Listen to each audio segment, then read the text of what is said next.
Hello, good afternoon, everyone. Thank you for coming. It's my great pleasure to introduce to you Dr. Sarah Ganty, and soon it's going to be a doctor, because she's finishing an SJD at Yale Law School. She's the president of the Yale Law School European Law Association, and also a postdoctoral fellow at the Catholic University of Louvain in Belgium.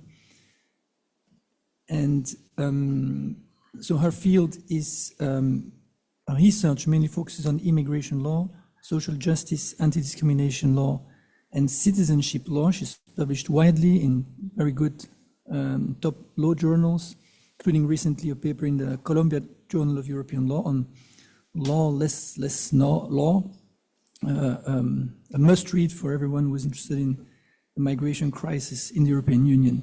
Today, a slightly different topic on poverty and Judgecraft. So very excited to have Sarah here with us today, and it will be followed, the presentation will be around 30 minutes, followed by a discussion led by Jen, Professor Henry.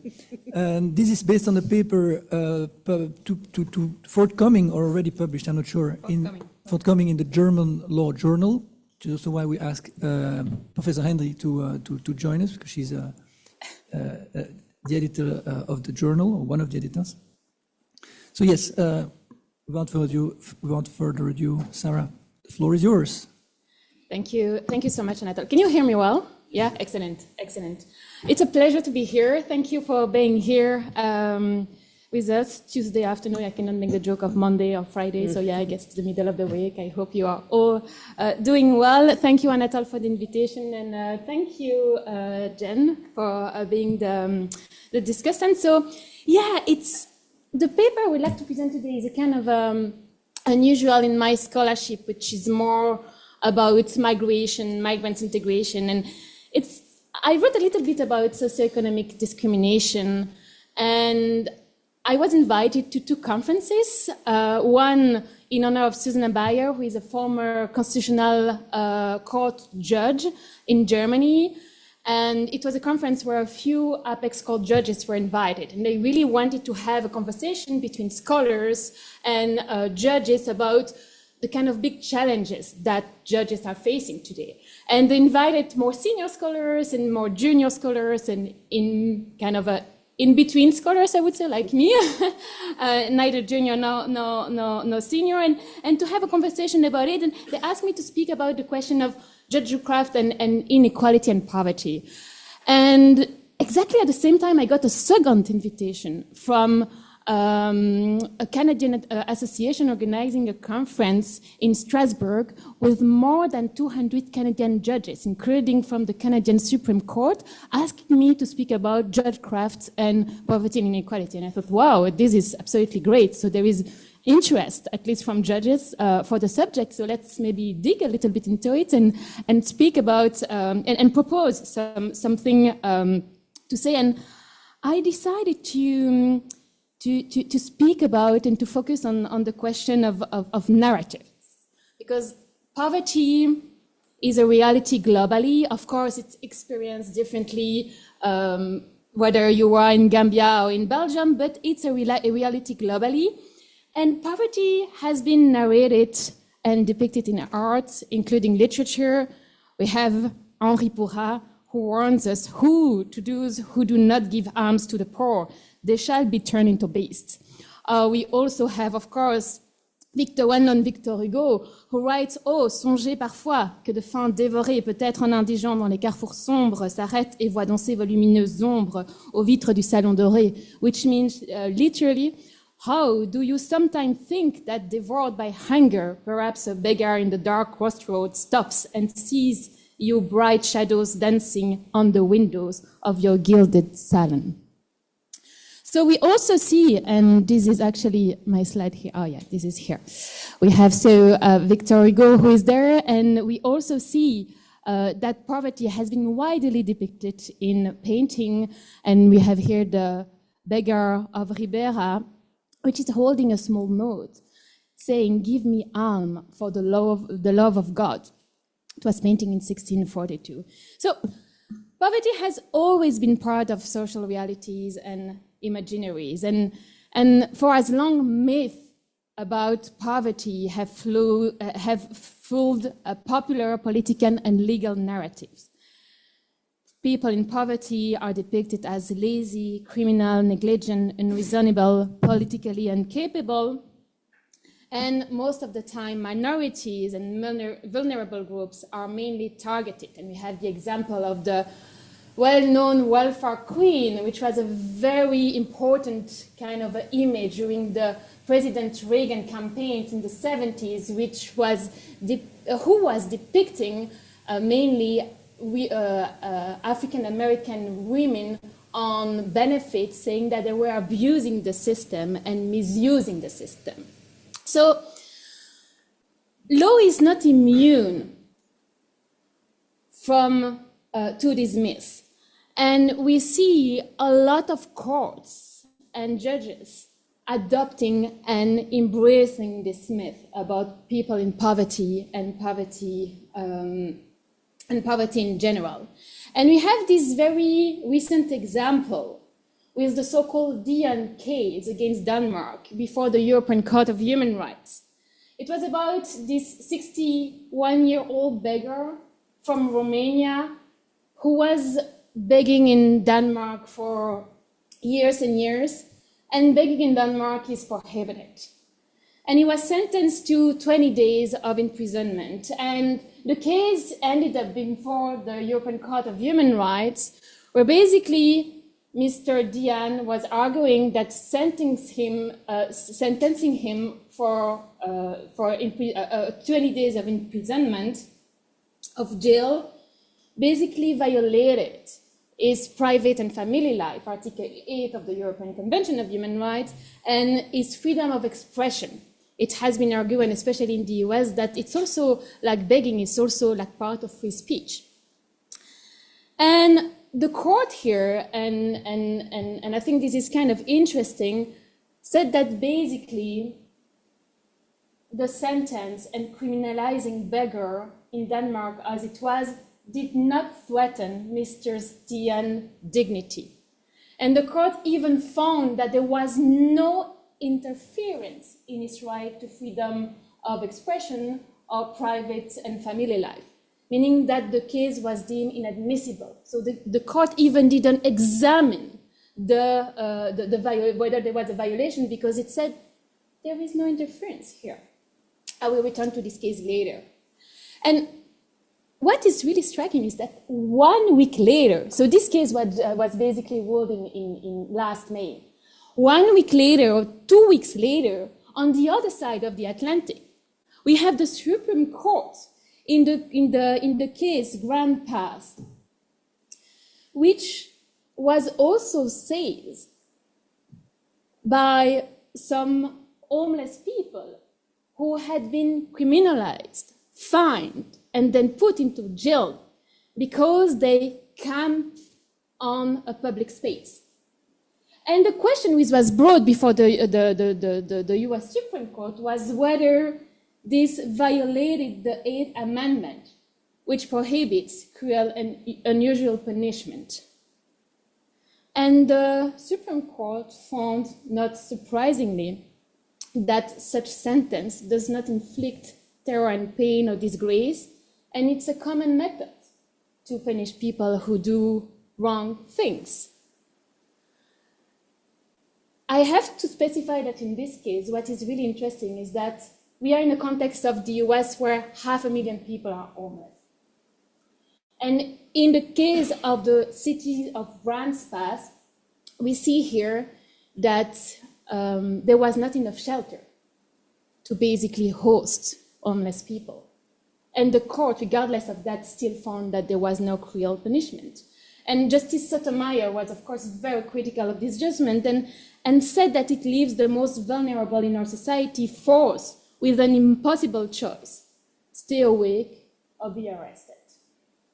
So this is in this context that for the remaining time I have, so 25 minutes, I would like to walk you through the question of poverty narratives in law, and especially in Judgecraft.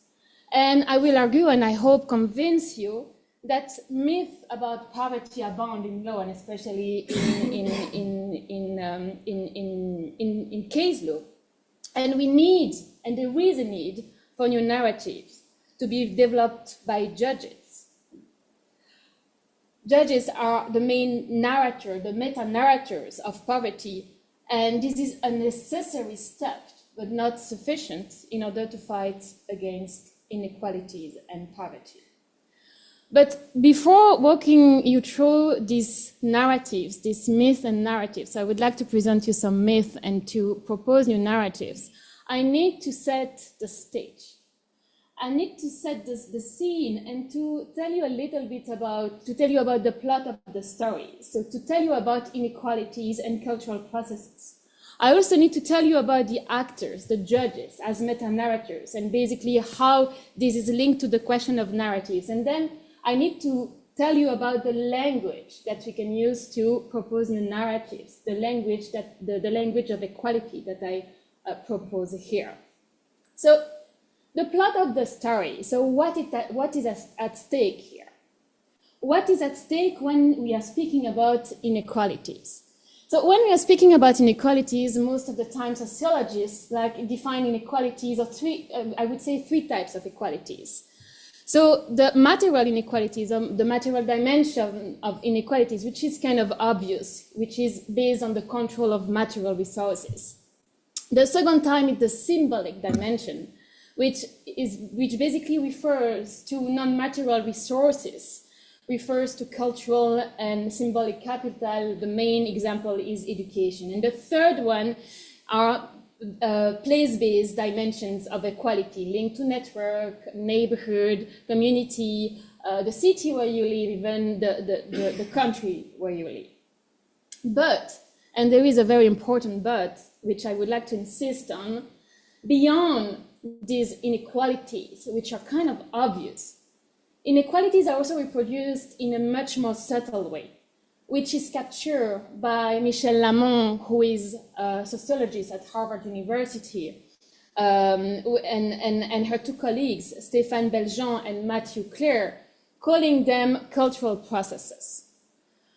What are cultural processes? Cultural processes inform us about the shared meaning structures, so the shared framework of understanding between subjects, which enable and constrain behaviors and therefore produce and reproduce inequality. So they allow individuals to make sense of the environment and involve the construction of shared categories. So it's really these shared categories, these shared systems, these shared classification, representations, and practice that operate in institutions, organizations at state level, etc., and open or close opportunities. So they precisely contribute to the production or reproduction of inequality. So concretely, what does it mean? It means that we have two types of cultural processes, what we call rationalization. So it's really what is at the heart of the Weberian bureaucracy, which aims at maximizing efficiency based on neutral and fair rules and principles that apply universally and impersonally. So the main example of this is standardization and tests to get into universities. These are presented as neutral practices. You pass a test, you take a test, and if you are the best, you get in. But if we read, for instance, The Meritocracy Trap by Daniel Markovits, and if we dig behind it, we find that the system is not as neutral as we think, and that there are cultural processes of standardization which reproduce inequalities. When we look at the US, for instance, 50% of students admitted into the Ivy League university come from the 8% richest of the US. Can we speak then of a neutral system and fair system? Not especially, and here we need to go behind and to see what are the cultural processes which are behind, especially the cultural process of rationalization. And then we have the process of identification, which is the process through which individuals and groups identify themselves or are identified by others as member of a larger collective. And then you have some characteristics which are attached to some behaviors or some practices. This is the example of stigmatization. For instance, saying that everyone who is on social benefit is basically lazy and is abusing the system. Stigmatization of recipients of social welfare benefits. We also have racialization, which is the example of the welfare queen by President Reagan, who basically said that every African-American woman who is on social welfare benefit also abused the system. So these cultural processes are important because they really go beyond all these spatial inequalities, material inequalities, and symbolic inequalities, and they are not always conscious. And one of the significant actors of these cultural processes is the state, of course, the state and courts and tribunals. And these cultural processes need to be studied in order to understand better, like, what are beyond these inequalities and behind these inequalities. So, and this is what Shreya Atra says, inequalities are cannot always be traced back to specific individuals and policies. And so that's why we really need to understand processes which are behind. This is also precisely, and maybe I want to just have a kind of parenthesis, because it really helps to understand, like, this, what is going on here and what is at stake when speaking about poverty. These cultural processes led to what we call, and what Loïc Wacan has called, the center state, which is the center state which is guided by a liberal head and mounted on an authoritarian body. It was a metaphor used by Machiavelli and then used by Gramsci. But here what is very important to understand is that there is a strategy of consent toward the upper classes, and a strategy, and an authoritarian and coercive strategy towards people in poverty. And this is led basically by cultural processes. Now let's link the cultural processes to the question of narratives and the actors. So why do I speak about cultural processes? I'm speaking about cultural processes because they are shaped by narratives which are at the heart of Judgecraft. Sorry, this is this one. So if you want, narratives are powerful vehicles for cultural processes, and they play a fundamental role in judging. And narratives, and this is very important to understand, are, at the heart of Judgecraft and decision-making.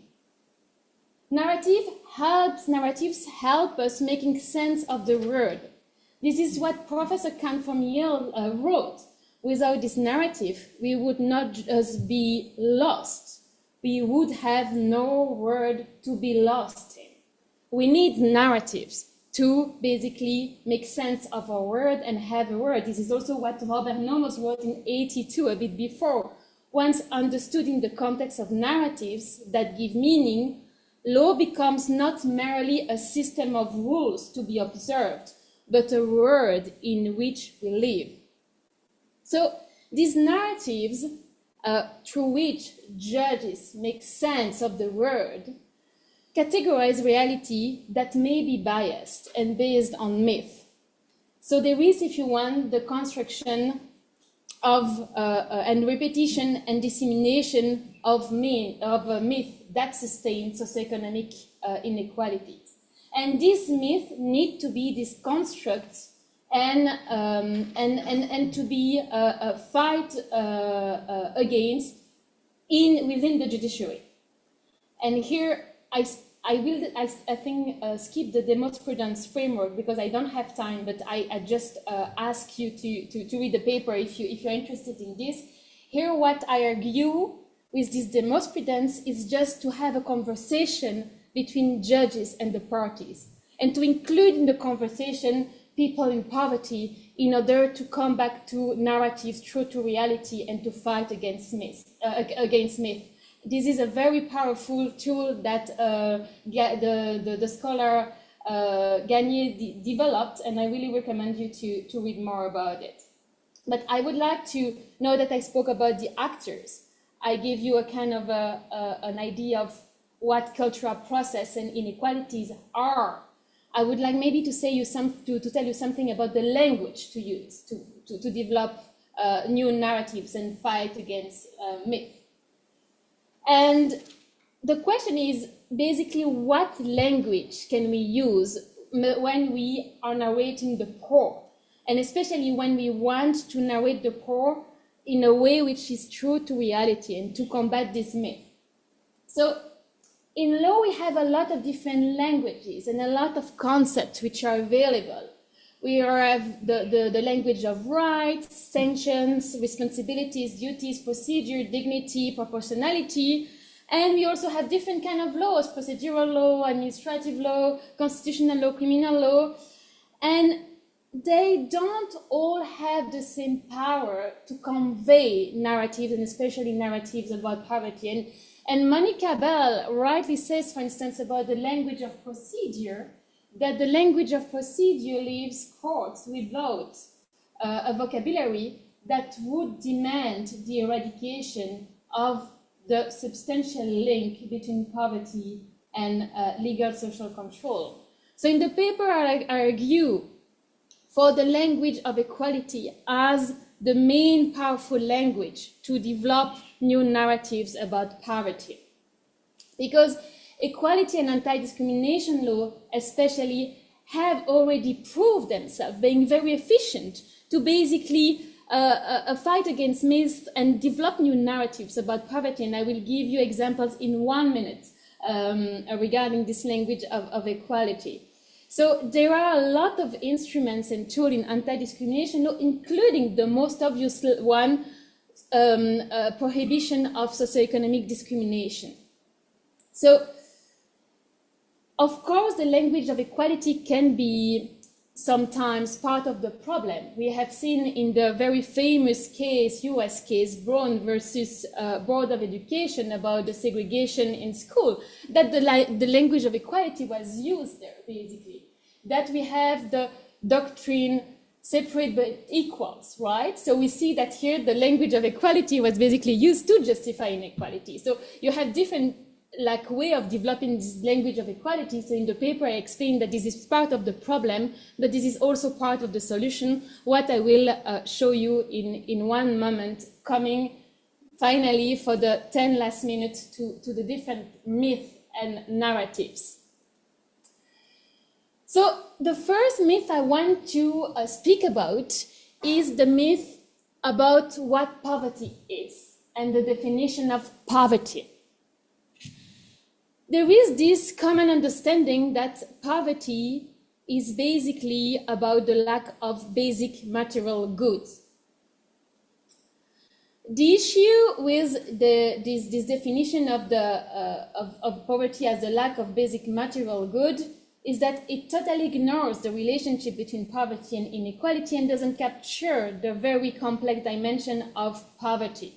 So the paradigmatic example is basically the World Bank setting the threshold of extreme poverty to $2.15 per day, and then congratulating the world to say, oh my God, extreme poverty has basically decreased a lot. But as the UN Special Rapporteur on extreme poverty and human rights said, he calls us to a little bit of humility here when we speak about extreme poverty, and that maybe we need to go beyond this process of standardization and to dig into what poverty is really. And coming back to the case, the Diane case I spoke about earlier, we see here that the whole case is built on a very standardized version of what poverty is. We see that in this case, what the court did is to give a kind of an idealized image of what is a real poor, or what is a real person in poverty. In this case, Mr. Dian was indeed a beggar, but he was also taking drugs for more than 8 years. He was sometimes traveling to Romania for more than 100 euros per journey, basically, what the court said. Apparently, he was also found with 135 euros on himself, and on the day he was arrested. And so all these elements basically pushed the court to say it was, in fact, not necessary for Mr. Dian to beg. Oh yes, plus he was also selling some journal, the Youth 4B. And so this leads the court to say Mr. Dian didn't need to beg, with the court having this very kind of restrictive image of what poverty is, which is, oh, if you are above some threshold, material threshold, you are actually not poor. And so we see here that there is not only an ideal image of the real poor, but also the court defining the needs for people in poverty and prescripting to people of poverty how they should spend their money. But as Matthew Desmond explained, if people in poverty can be perceived as spending their money unwisely, it is not because they have money left over, but precisely because they have so little. And I love this fable by Antoine Vincent Arnaud, who tells us, and I find it's really illustrating very well the point here, that where the poor man is reprimanded by the rich man for putting his last écu into a lottery ticket, the poor man replies to the rich man that he has not thrown his money in the water, but has simply bought hope.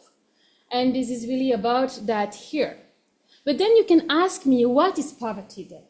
What is poverty? And we have this amazing report made by, written by ATD Fourth Ward and also the University of Oxford, together with people in poverty, trying to basically fight against this narrative of this myth, rather, that poverty is just based on lack of basic material goods. And what the report argues is that poverty is actually multidimensional. And when we speak about poverty, we need to understand that poverty is a permanent renunciation of selves that can be difficult to imagine for non-poor people, and especially for judges who are part of the elite, whom most of them have never experienced this state of poverty. And so the different dimensions are three. So there is, of course, the dimension linked to deprivation, the lack of decent work, insufficient and precarious income, but also, and this is really important when we speak about poverty, the relational dimension. So people in poverty are victims of social abuse, but also of institutional violence and abuse. And also they see their contribution unrecognized. And this is very important to have in mind when speaking about poverty. And this institutional violence pushes a lot of people in poverty not claiming their right, what we call the non-take-up issue. Because they are stigmatized and because there is some institutional violence, which is part of the experience of poverty, basically the situation is getting worse because they just don't dare to call and the states to help them. And then there is, of course, the fundamental experience of poverty, which relates to the suffering of the body, which is deep into your body and your flesh, I would say, mind and heart as well, and really disempower people in poverty. Interestingly, we have the UN Special Rapporteur on Extreme Poverty and Human Rights, who proposed a definition of poverty as the impossibility to adapt to the society. And it might be a bit too wide and a bit too large as a definition, but I like it because it really goes beyond this threshold, do you have enough or not to live, but it takes into account the society in which you live. And with the growing inequalities in this world, it might be more and more difficult for people to adapt to the society in which they live. And this question of adaptation, I think, is really central to the question of poverty. I will still take 5 minutes, I think, for the three last narratives, and then I will open the floor. We can open the floor to the discussion. So the second narratives I wanted to talk about briefly is the role of history. which is kind of interesting when we speak about poverty. And this is exactly what Catherine McKinnon writes when she says that storytelling in law is regressive, when it promotes the notion that there is no such there as what happened in a society that is still determinately unequal. And how I understand here what McKinnon is saying is that there is a lot in the legal field, the ignorance about the role of history, about the context of slavery, apartheid, colonization, segregation, and which basically has a lot of impact on the way we see poverty. Because if people most of the time are living in poverty, it's because there is a lot of history behind, and especially in the US, we have the obvious context, for instance, of slavery and segregation. And this was the case in the very infamous case. This is how we can speak about it. The infamous case, San Antonio versus Rodriguez. It's an old case, but it is still good law in the US, unfortunately. And in this case, it was just about the Texas school financing system, sorry. So it was about the fact that the education system, the schools, were financed based on local property taxation, meaning that the rich neighborhood had excellent school because they were basically paying a lot of taxes, while the poor neighborhood had very terrible education because there was only little money coming from taxes, right? And this case ended up before the Supreme Court, and the question was whether this is a discrimination based on wealth or even race. And here and I should say that the proportion in the poor neighborhood, and this is important, it was 90% of Mexican American and 6% of African American, only 4% of white American, which is kind of interesting. And the court said, totally ignore the context of discrimination, and here it's more like the discrimination and segregation, and said that at least where wealth is involved, the Equal Protection Clause does not require absolute equality or precisely equal advantages. And of course, here we can discuss the question of whether wealth is a suspect grant or not. But what is interesting is that the court really totally ignored the question of discrimination in the US, while we have counterexample in the US, where precisely even when judges are formally bound by law, like in criminal law, like if you have a criminal and you have the proof that he did something wrong, as a judge, you have to convict him. It was the case in the Bannister case, where the judge Weinstein was confronted to a drugs offender. We had all the proof that this guy did something wrong about drugs. He was an African American, and he was sent to jail.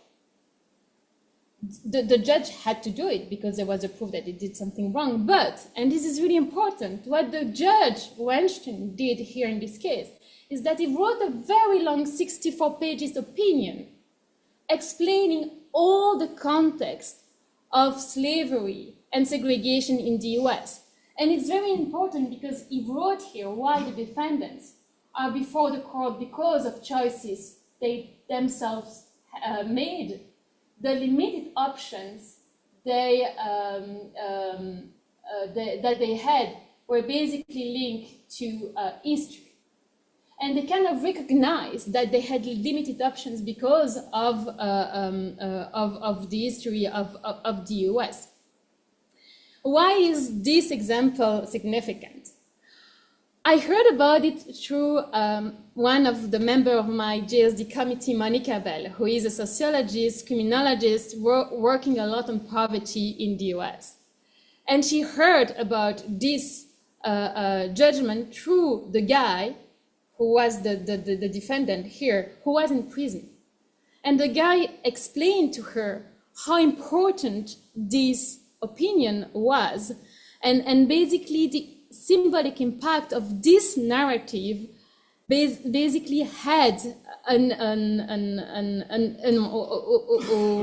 at least had some importance for the defendant here in this case. So showing you that even when judges are bound by the law and cannot basically depart from the outcome of the case in terms of convicting the defendant, they can still change the narrative, which can have a symbolic impact on the defendant. The third narrative, quickly, is the narrative about individual responsibility, that the poor are responsible for their state. So they are lazy, they are negligent parents, they basically don't do anything to get out of their state of poverty. They must adopt the middle class norm, as Kara Rohner put it, and if they don't, they experience exclusion and cultural devaluation. So this is basically the cultural process of stigmatization. And we see that in this very interesting case from the Indian Supreme Court, which was about the election of candidates from the for the Panchayat election, which is, if you want, a local self-government body. And the Indian law says that you can be a candidate for such election if you have a minimum of education and if you have toilet in your home. And the question was here whether there is a discrimination against people in poverty who basically don't have education and don't have a toilet in their home.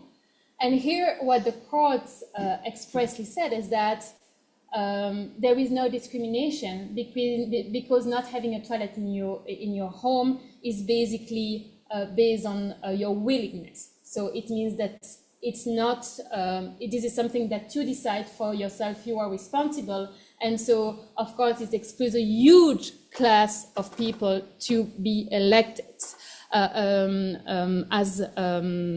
for this Panchayat election.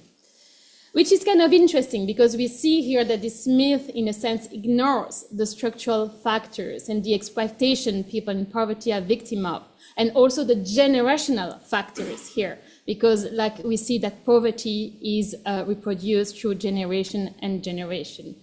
We also have a very good example from the Inter-American Court of Human Rights, but I invite you to read the paper for that, then I can just quickly say you a very short 3 words about the last myth, which is about the criminalization of people in poverty who are criminalized because they are poor. So not because they are dangerous, but just because they are poor. So they are criminalized because they are beggars, they are criminalized because they are vagrant, because they are homeless people.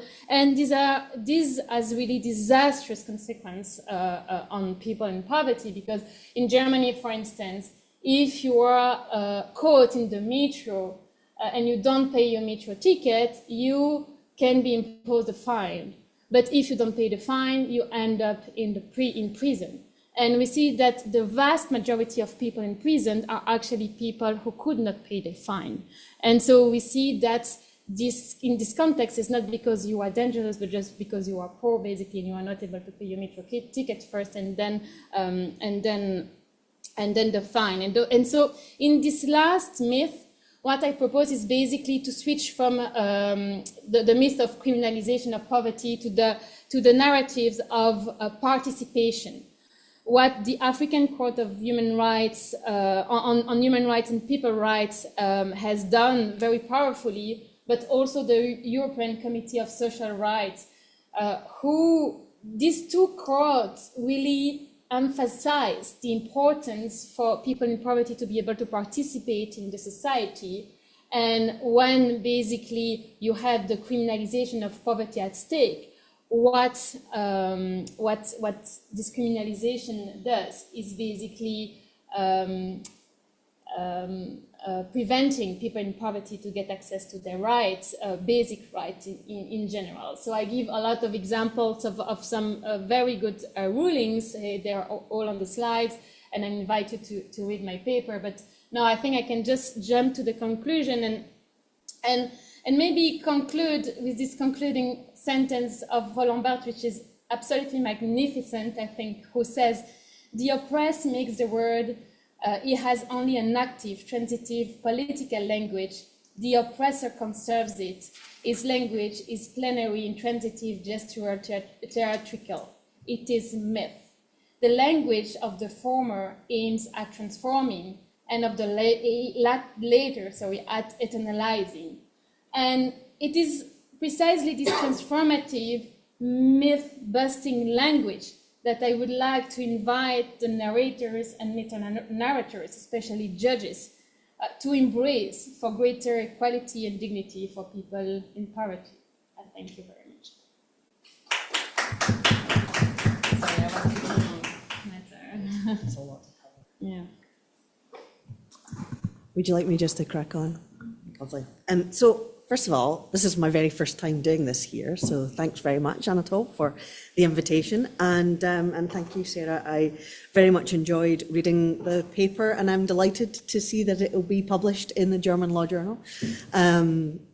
We're extremely lucky to have it. It's a really impressive, multi-jurisdictional account of apex courts jurisprudence. And a very, very interesting study about the consistency of the rhetoric, the approach and the practice by judges across these different jurisdictions. So extremely, extremely interesting. That grants pass case is something, right? I mean, if you're talking about covers, judges deal pain and death, we don't really have a better example than the grants pass. Well, we don't really want you to be able to be. And I think it's a sign of a really good paper that not only does it give you lots of food for thought, but you see synergies between it and work that you're doing, so things that are in your mind already. And one thing that I've been working on recently is the vagrancy provisions in the United Kingdom, specifically in England and Wales. And one thing that we've seen there is escalatory regulation, where I don't know if anyone is familiar with the ASBO, so the Anti-Social Behaviour Order. The Public Space Protection Order is a very similar format in terms of the type of regulation. So it operates spatially, but within the designated space. If you are, for example, prohibited from being drunk or having a temporary shelter, then you are in breach of that spatial order, and you can be in receipt of a fixed penalty notice, which is effectively a fine. So there is a question mark, obviously, over how sensible or even sensitive it is to fine someone experiencing homelessness, but that's where we are in the United Kingdom right now. So I think it was very interesting, particularly that final narrative, that criminalisation of poverty narrative, that I was able to go very quickly to a clear example in the work that I'm doing as well. But I do have some questions, it's not all about me. I found the references to substantive equality that came through the work really, really interesting, because initially in the first half, I thought the focus had been much more on a kind of classic formal equality. So I was really intrigued to see the substantive equality dimension featuring. And I was wondering if, considering there is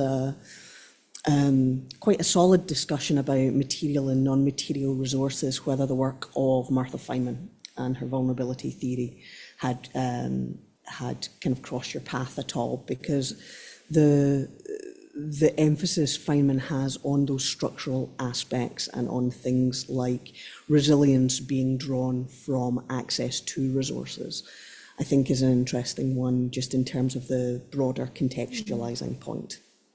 In terms of that contextualizing point, there's a fella on Twitter, back when it was Twitter and we were allowed to use it, who always reposted one of those tabloid media, oh, I bought a house at only 25 and I bet you don't know why. And every single time the reason is they moved in with their parents and saved the rent, which obviously denotes extraordinary privilege, and half the time they had inheritance as well. And I think this throwaway example is a useful is a useful one in terms of highlighting just the emphasis that is placed, both in the paper where you unpack it beautifully, but in terms of narratives and narratives within Judgecraft, in terms specifically of that neoliberal individual, I did it all my way, I did it on my own, and I did it by pulling myself up by my bootstraps. This narrative is so prevalent and so poisonous and so toxic that it contaminates a lot of the discourse. But I had a query, and this to a certain extent is me playing devil's advocate a little bit, but I was wondering whether this was in fact a role that fell to judges. So necessarily the discussion has been about apex courts. I think it's the nature of this kind of jurisprudence, but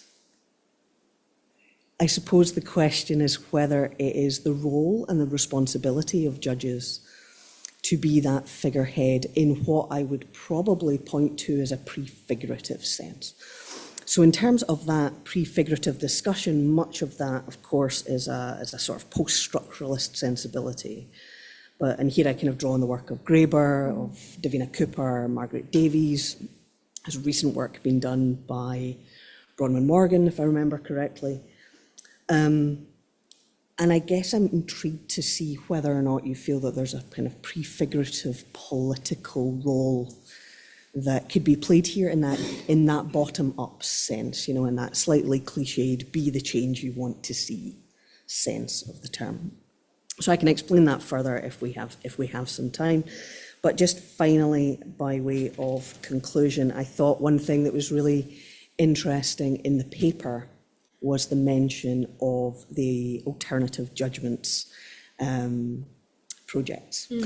So we have Rosemary Hunter coming over here in a couple of weeks' time, which is going to be fun, but that, I don't know if you're familiar with the alternative judgments projects, but it initially began in a sort of sweep of feminist judgments projects, and there's been a proliferation across queer judgments and then subsequently into like disability judgments and so on. And one of the innate innovations, I think, of those alternative judgments projects has been the heavy reliance on a contextualized reading of the circumstances of the case. This is oftentimes driven very much by the particular experience of the individual facing the charge or having appealed the charge, depending on the context. But that contextual quality, that positionality, really comes to the fore. So finally was the importance of language. And this, again, comes through beautifully in the paper. But one thing I thought might be useful, because I've been learning about judicial direction at the moment, one thing I thought might be quite useful would be an enforced change in terms of the judiciary, that instead of using the terminology of homeless people, that they got a little bit more woke about it and made the decision, whether through suggestion or otherwise, to something like people experiencing homelessness. And I think that very simple change could have quite a significant contribution in terms of the overarching narrative. So a very small change potentially with big effect. I'm conscious of my time, so I'll stop there. Thank you so much. These are so all amazing comments. Do I have maybe a few minutes to reply, or should I? Anatole, what? Yeah. Do 2 minutes? Okay, excellent. Excellent. I will just then choose what I. Yes. What I'm replying to. I think the main question. Maybe 2 comments. So. First, the question of the narratives and the neoliberal subjects, which you describe quite toxic with the example of this guy tweeting about like everything he did it thanks to himself. It's kind of very interesting because there is this is all linked to the question of merit and meritocracy, right? Which is increasingly important globally, I would say. Like, of course, it's extremely important in the US, but you see it through education that it's increasingly important, and here maybe there is really interesting research showing that the more a society is unequal, the more people tend to believe in meritocracy and the fact that what you get is because you basically deserve it, which really still needs to be unpacked, but I think it is very important because this is what we are like observing nowadays in the growing inequalities, basically at national levels. So it's kind of interesting. And maybe to your question, I think very important question, is that the role of the judges? So I think it's the role of the judges to basically be at least conscious of the social environment they are basically dealing with, and not to be in the ivory tower. I think judges have, in that sense, a social role, I would say. And of course, it's not the role of judges to basically say, oh, I won't convict this defendant because basically he comes from a poor background. So some judges did it, like for instance in Italy, when basically someone stole a bread, I think, or a sausage in order to feed herself because she had nothing to eat. And then the judge said, I won't convict that defendant, even though the law says that I need to convict her because I find it inhuman here and it goes like beyond the threshold of dignity. So yeah, some judges did, but what I'm trying to really argue for here, it's really they have a role in developing and choosing a narrative which is the as close as possible to the reality and to really get rid of this mess. And so it really requires not to be lazy, but to really try to understand what are like the processes, like the cultural processes behind. And it's really interesting because when I gave this talk to all these 200 Canadian judges, their reaction was absolutely amazing. Like I think, and I understand, like most of them come from privileged background, and I think it was in a sense eye-opening for some. Even one came after my talk saying, "Oh, I remember I had this mother who couldn't buy warm clothes to her kids, and I was maybe a bit harsh towards her." So very basics, but when and some, it was not only that, some really like went beyond and tried to think poverty differently.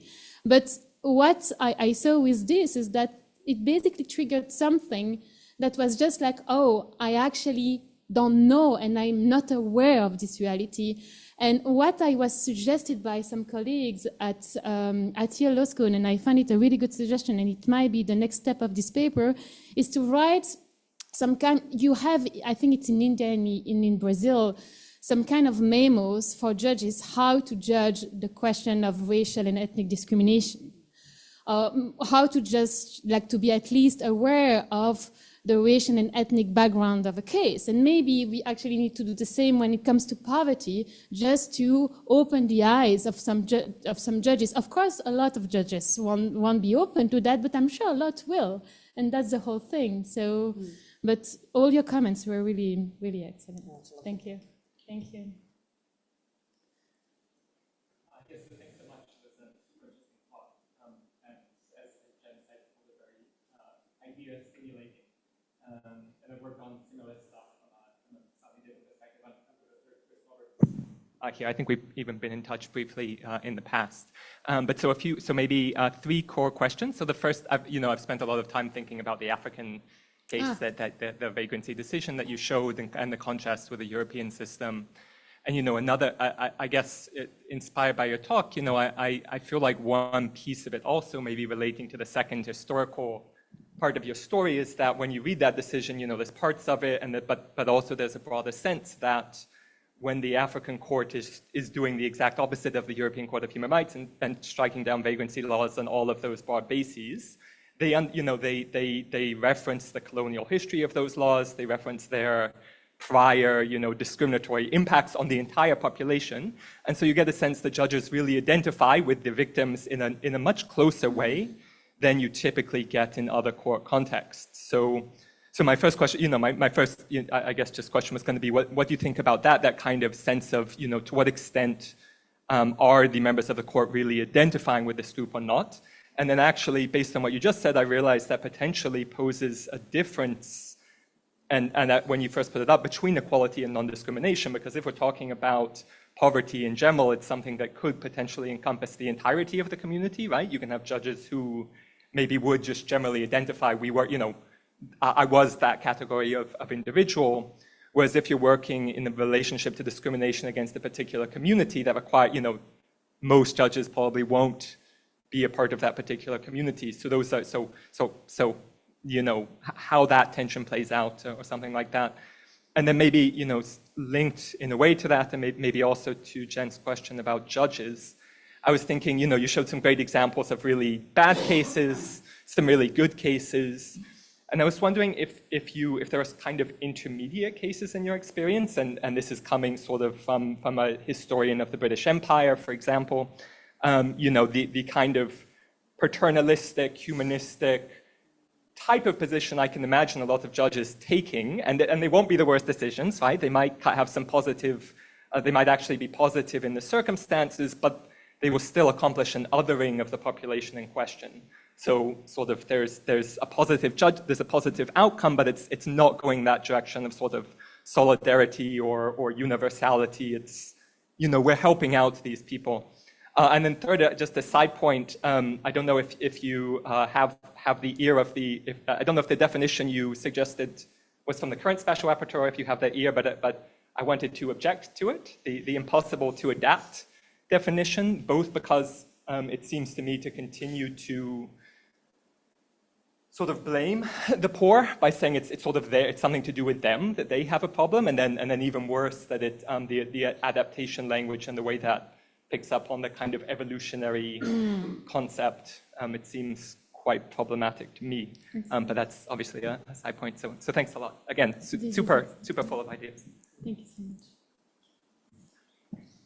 Thank you so much. It's very, very impressive. Actually, I have a similar concern with Chris, but I also do have two additional questions, like small questions. So first, you identify like the 4 myths, and I'm very cool. I think I can totally understand the first 3, but I was wondering why you picked the criminalization as the important one, because I guess that there may be some other myths underneath this topic, and the poverty issues, why. And you also give the example of the legalization, criminalization in Germany. So I was wondering why you selected criminalization as a very important myth compared to other like many relevant factors. And this question also relates to my second curious, which is about your argument, the general applicability of your argument. Because on the one hand, I was wondering, okay, as Chris has also mentioned, that we also have a good example and a bad example. I was wondering, I feel like how we are not able to like control the narratives, like the Judgecraft, but do we have more judges who can make a contribution through these kind of new narratives, or did you see that in fact we do not have like many judges who can write like 68 pages to demonstrate or to explain to us the limited options to those like the vulnerable people? And I was wondering whether this is really also applicable in other jurisdictions, like in mainland China, in Hong Kong, etc. Yeah, thank you.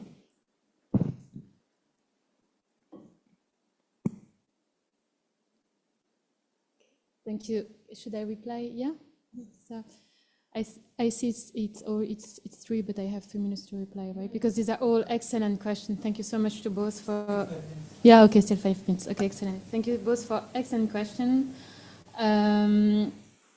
I love the point about and the remark about identifying, and I didn't see it like this, so I will just come back to the dissent and say it, because I think this is a really good point, and I think this identification point is indeed very important, and I think that's why we struggle so much for these, regarding these myths and narratives and judgecrafts, because by definition, judges are part of the elite.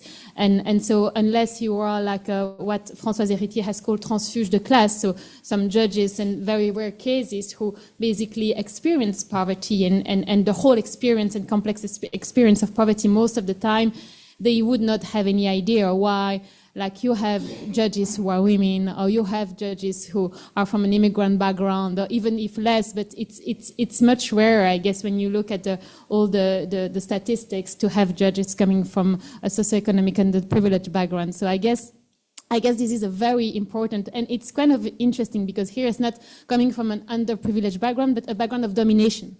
So I think this is the question of domination and oppression here, which is there, and that the judge basically included in his opinion. And so this is, I will definitely, this is a really good point, and I will definitely reread it through this lens.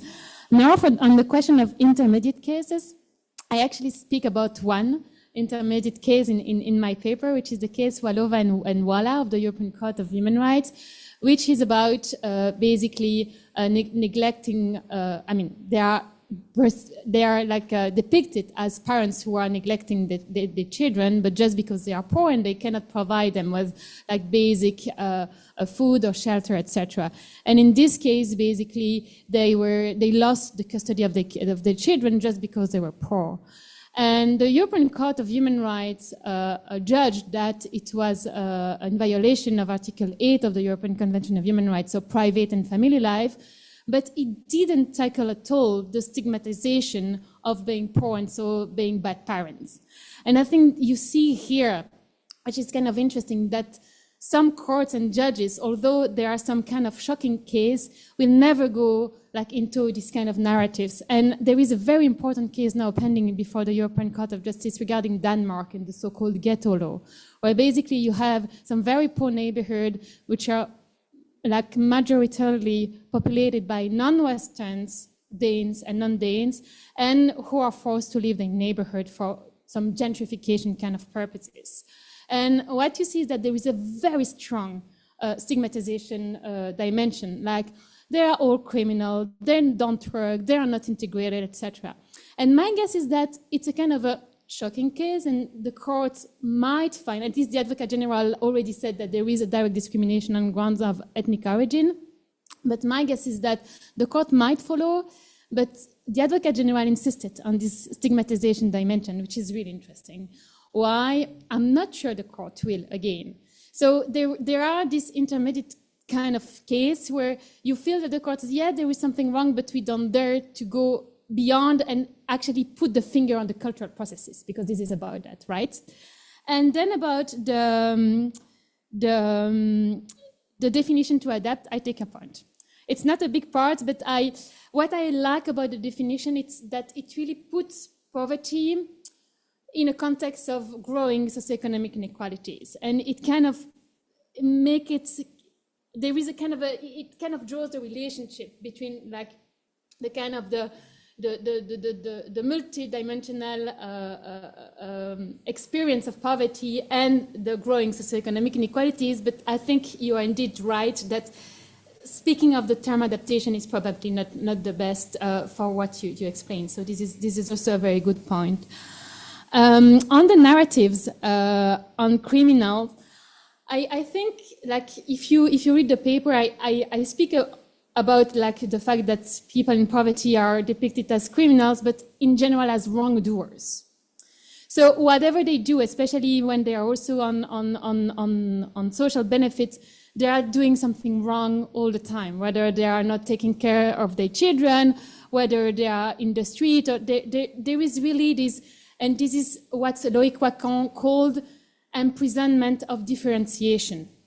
You are not put in jail because you are dangerous for the society, but you are put in jail because you are different, or you are punished because you are different, and you don't basically fit this image of the middle class person who can basically like work for himself or for yourself and just make money for yourself and not being dependent on the state. So I think it's much more like the myth of the wrongdoer, like there is something wrong with you.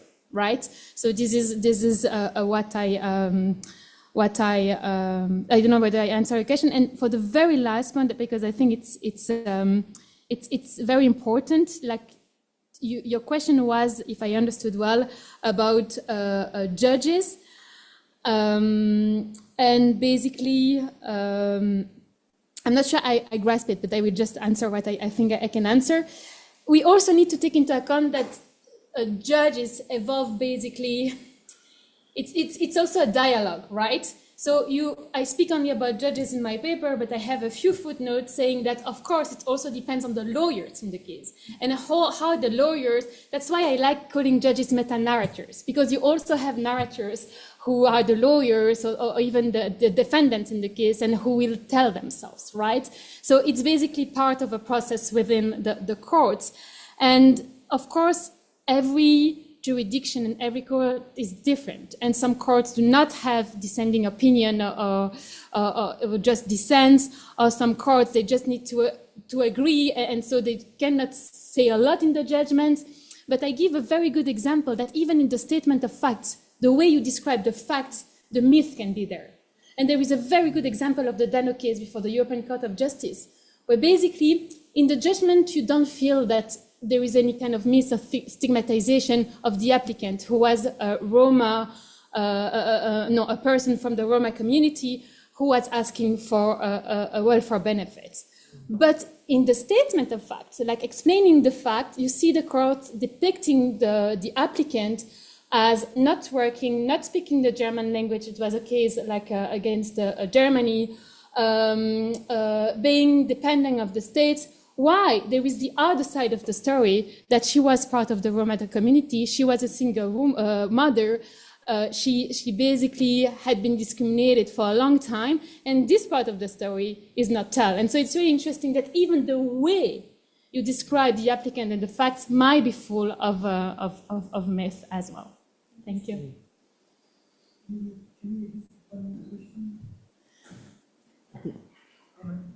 I'm sorry, I should have raised my hand earlier. There is probably a contradiction, at least to me, in the way how you present the use of free speech in this case, because you criticized one of the the judges saying the fact that poverty is free speech was not recognized. Begging is free speech. But then is it a choice of the beggar or not? Is the question to be poor and to beg? So if we don't have such a ground of discrimination as poverty in the majority of legal systems on the assumption that it's a choice, it's not a natural condition, then presenting the reading of that as something that could be looked at through the lens of free speech could only intensify the problematizing and schismatizing the poor.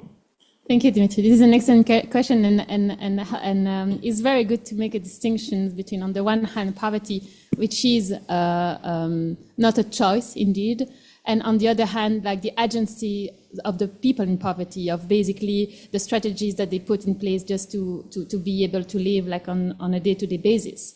And I don't think that indeed we can say that poverty is free speech, but we can say that, I mean, we could if we really stretch it, but I think that it's really the act of begging, which is a free speech. And there is an excellent dissent by Ellen Keller in the Lakatouche case before the European Court of Human Rights, where she said that basically, and in the US it is recognized as an act of free speech, not yet, at least before the European Court of Human Rights.